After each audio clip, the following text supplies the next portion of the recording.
आस्था बसती है, यहाँ इतिहास बसता है, यहाँ संघर्ष बसता है। जिस तार दीवारी में हम इस वक्त खड़े हैं, यहीं पर गुरु अर्जुन देव ने स्थापना की थी गुरु ग्रंथ साहिब की। चाहे मुगलों के दौर में योद्धाओं का उनसे मुकाबला हो, आजादी की वो लड़ाई हो, या 80 का वो दशक जब दर्द ही दर्द था, ये सरोवर अगर भक्ति का स्रोत है तो प्रेरणा का भी है, सुकून का भी है। यहां पर सिर्फ पूजा नहीं की जाती है, यहां से पूरी दुनिया को भाईचारे का संदेश दिया जाता है। और इसीलिए पंजाब में श्वेत पत्र का सफर हम हरमंदिर साहिब से ही शुरू कर रहे हैं। एक ओंकार सतनाम करता पुरख निर्भव निर्वैर अकाल। पवित्र गुरबाणी की आवाज तले खामोश पड़ी है सैकड़ों चीखें।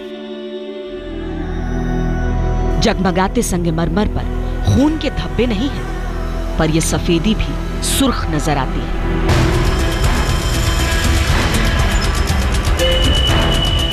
पंजाब सीना ताने आगे चल पड़ा है, पर छलनी छाती का दर्द रह रह कर टीसता है। आजाद भारत के सबसे खूनी घरेलू संघर्ष का साक्षी है स्वर्ण मंदिर।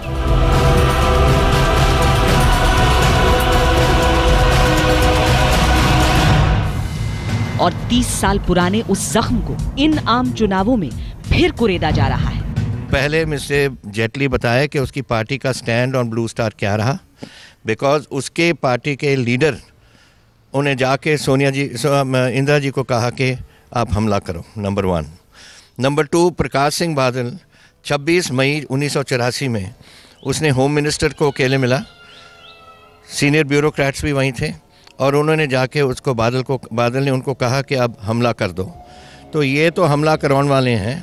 मैं 1980 से लेकर 84 तक मैं निगोशिएशन कर रहा था on behalf of the prime minister कि कोई ना कोई हल निकले, और ये करवाने वाले हैं। मुझे समझ नहीं आ रही वो कैसे उठा सकते हैं। आज उस पार्टी के नुमाइंदे हैं जो उसके लिए रिस्पॉन्सिबल था। आज उन नेताओं की बात उन्होंने अनमने मन से मानी जिनको वो जिम्मेवारी विरासत में मिली है। उस पार्टी के प्रतिनिधि होकर वो कैसे उठा सकते हैं। अमरिंदर सिंह हिचकिचाते हुए चुनाव मैदान में उतरे थे, लेकिन उतरे तो आक्रामक हो गए। पहले जेटली को बाहरी करार दिया, फिर ऑपरेशन ब्लू स्टार में बीजेपी को घसीट लिया। आज अमृतसर की कई पीढ़ियां जवान हो चुकी हैं। नए वोटरों ने तो बस 1984 के किस्से ही सुने हैं। चुनावी फैसला भावनात्मक तो है, लेकिन वर्तमान का सच भी पैमाना बन चुका है। ये बताइए कि पंजाब ने पूरे देश को जितना दिया है, मतलब पंजाब देश का पेट भरता है, और सालों से जो इतिहास रहा है, चाहे वो आज़ादी की लड़ाई हो या कुछ भी, लेकिन क्या देश ने उतना वापस दिया है सिखों को, या उनके साथ कुछ भेदभाव भी हुआ है? नहीं, जो आज़ादी में जहाँ पंजाब को तो पीछे रखा जाता है, पंजाब को नहीं मिलता, कोई उसका हक नहीं मिल रहा। जिसका इसका योगदान है वो नहीं मिल रहा ना। वो जितना पंजाब में लोग खेचल करते हैं ना, कमाई करते हैं, उतना मुआवजा नहीं मिलता, बिल्कुल नहीं मिलता। झोने का भाव भी कम है, कणक का भाव भी कम है। सेंटर गौरमेंट बनाउंदी आ, रेट बनती आ, पंजाब गौरमेंट भी कुछ नहीं करती। जिमींदार का आमदन घट है तो खर्चा ज़्यादा है। कभी भी नहीं बुलाया जाता। क्यों बुला रहे हैं हम 84 के दंगों पर? 84 के दंगों पर जो नरसंहार हुआ है, जो आज तक उस पर इन दंगों को लेकर राजनीति हुई है, उसने पूरी इस सिख कौम को ही नहीं, पूरी दुनिया में ये हमारे देश के ऊपर काला धब्बा लगा दिया कि हमने एक जाति समुदाय पर किए गए पूरी योजनाबद्ध तरीके से किए गए इस हमले को आज तक हम इंसाफ नहीं दिला पाए। कहने को तो भूलना बहुत आसान है, भूल सकता है, लेकिन अगर जिस पे बीती है, या एक सिख पंथ पे कहें या सिख कौम जिस पे कहा जाए, इसको समझा जाए, तो ये एक ना भूलने वाला नरसंहार है। 2 बार के सांसद नवजोत सिंह सिद्धू को बीजेपी ने टिकट नहीं दिया। उनकी जगह अपना पहला लोकसभा चुनाव लड़ रहे अरुण जेटली पहुंचे। सिद्धू पर कुछ तो ये आरोप थे कि वो चुनाव जीतने के बाद चुनाव क्षेत्र को भूल जाते, और कुछ ये खुसफुसाहट कि बीजेपी के सहयोगी अकाली दल को वो फूटी आंख नहीं भाते थे। क्या अमृतसर की जनता को ये समझ में आ रहा है कि उम्मीदवार बदलने की सियासत क्या है? देखो ये पॉलिटिक्स ने सारे खेलते पे ने। ਜਿਹੜਾ अच्छा बंदा है ਉਹਨੂੰ ਬਾਹਰ ਕੱਢ ਦਿੰਦੇ, ਜਿਹੜਾ ਡੁਪਲੀਕੇਟ ਬੰਦਾ ਉਹਨੂੰ ਅੰਦਰ ਲਵਾ ਦਿੰਦੇ ਆ। ਦੇਖੋ ਜੇਟਲੀ ਕਿੱਥੋਂ ਦਾ ਹੈਗਾ, ਇੱਥੋਂ ਦਾ ਆ ਸਕਦਾ।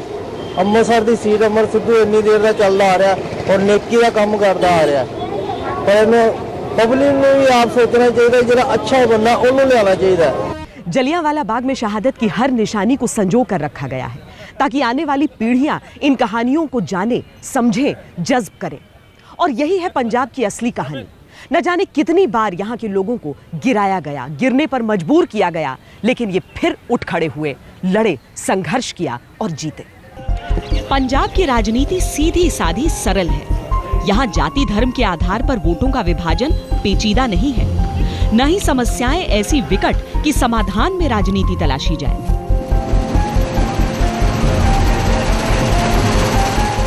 हाँ, भावनाएं अहम जरूर है और भावनात्मक राजनीति परंपरा रही है। यही वजह है कि चाहे नरेंद्र मोदी पंजाब में चुनावी बिगुल फूंकने गए हों या राहुल ने रखा हो यहाँ की धरती पर कदम, पगड़ी बांधकर बस सिखों को लुभाने की कोशिश हुई। वाहेगुरु जी का खालसा, वाहेगुरु जी की फतेह। आज इस गुरु परंपरा की महान भूमि में मुझे पगड़ी पहनाई गई है।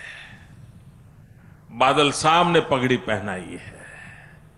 भाइयों बहनों, अब मेरा दायित्व बन जाता है इस पगड़े की इज्जत बढ़ाना। भावनाओं को भुनाने की कोशिश आम आदमी पार्टी की ओर से भी है।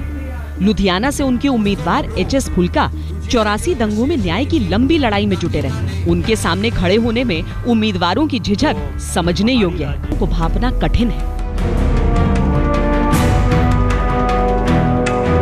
पर अलग अलग क्षेत्रों में बांट कर देखें तो समस्याओं को समझा जा सकता है।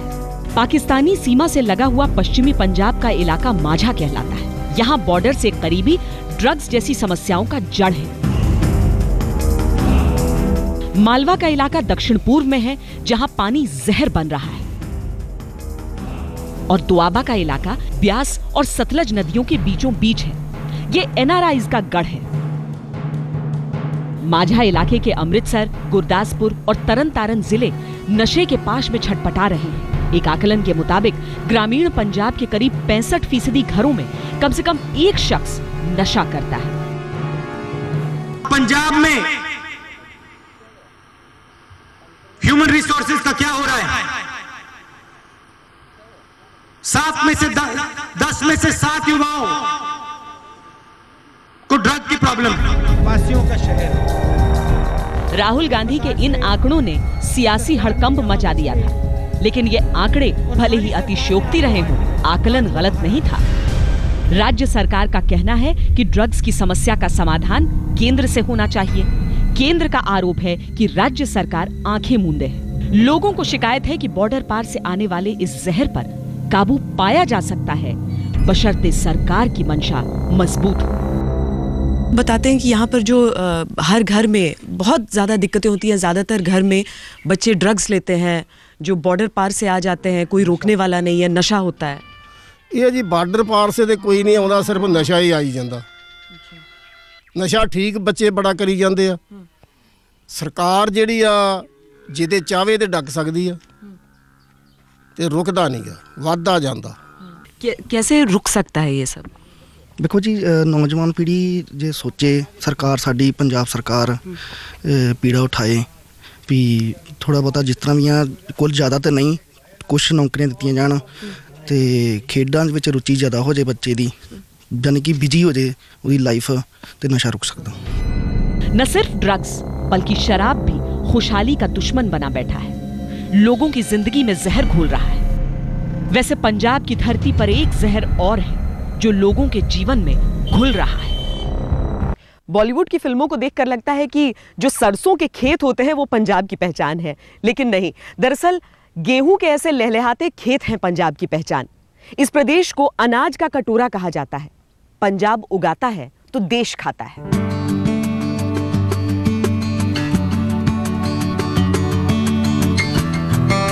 इंडिया टुडे मैगजीन के मुताबिक 2003 से पंजाब बेस्ट ओवरऑल स्टेट रहा है, साल दर साल अव्वल। इंडिया स्टेट हंगर इंडेक्स के मुताबिक पंजाब में सबसे कम लोग भूखे हैं। यहाँ देश ही नहीं दुनिया की सबसे उपजाऊ जमीन है। गेहूं, चावल, गन्ना, कपास, फल, सब्जियां क्या है जो यहाँ की धरती नहीं उगलती। तभी तो पंजाब को देश की अनाज मंडी कहा जाता है और यही वजह है कि किसानों का हित चुनावी एजेंडे में अहम है। फूड कॉर्पोरेशन ऑफ इंडिया, इसके 3 हिस्से करना जरूरी है। एक के पास जिम्मेवारी हो प्रोक्योरमेंट की, किसानों से खरीदने का जिम्मा उसका हो, उतना ही काम उसका हो और वो उसी पर फोकस करे, मेहनत करे और किसानों से ज्यादा प्रोक्योर करने की व्यवस्था करे ताकि किसान को बाजार में कम दाम से अपना माल बेचने की नौबत ना आए। दूसरा हिस्सा हो जो अनाज धान खरीदा गया हो उसको रखने की मैनेजमेंट दूसरे हिस्से के पास होनी चाहिए। मैनेजमेंट अलग होनी चाहिए और वितरित करने की व्यवस्था, डिस्ट्रीब्यूशन का काम ये तीसरी इकाई के पास होनी चाहिए। जब तक हम फूड कॉर्पोरेशन इंडिया के 3 हिस्से नहीं बनाते तब तक नए वेयर हाउस नहीं बनेंगे, नए कोल्ड स्टोरेज नहीं बनेंगे, नया इंफ्रास्ट्रक्चर खड़ा नहीं होगा। लेकिन एक तरफ लहलहाते खेत हैं, दूसरी तरफ एक ऐसा सच जो सालों के आंकड़ों में उलझा हुआ है। किसानों और खेतिहर मजदूर संगठनों के मुताबिक कर्ज का दबाव सालों से कईयों की आत्महत्या की वजह बना है। 10 साल के दायरे में सरकार इन मौतों को चंद हजार में समेट रही है, पर ये संगठन इसे बड़ी समस्या बता रहे हैं। सरकार ने कदे भी साडियां मंगां ਜਿਹੜੀਆਂ ਉਹ ਹਮਦਰਦੀ ਨਾਲ ਕਦੇ ਵੀ ਨਹੀਂ ਸੁਣੀਆਂ। ਜਦੋਂ ਵੀ ਕਿਤੇ ਸਾਡੀਆਂ ਮੰਗਾਂ ਮੰਨੀਆਂ ਗਈਆਂ ਇਹ ਉਦੋਂ ਹੀ ਮੰਨੀਆਂ ਗਈਆਂ ਜਦੋਂ ਸਾਡਾ ਸੰਘਰਸ਼ ਤੇਜ਼ ਹੋਇਆ, ਸਰਕਾਰ ਨੂੰ ਉਹਦੇ ਬਹੁਤ ਵੱਡੇ ਹਰਜੇ ਹੋਏ ਆ।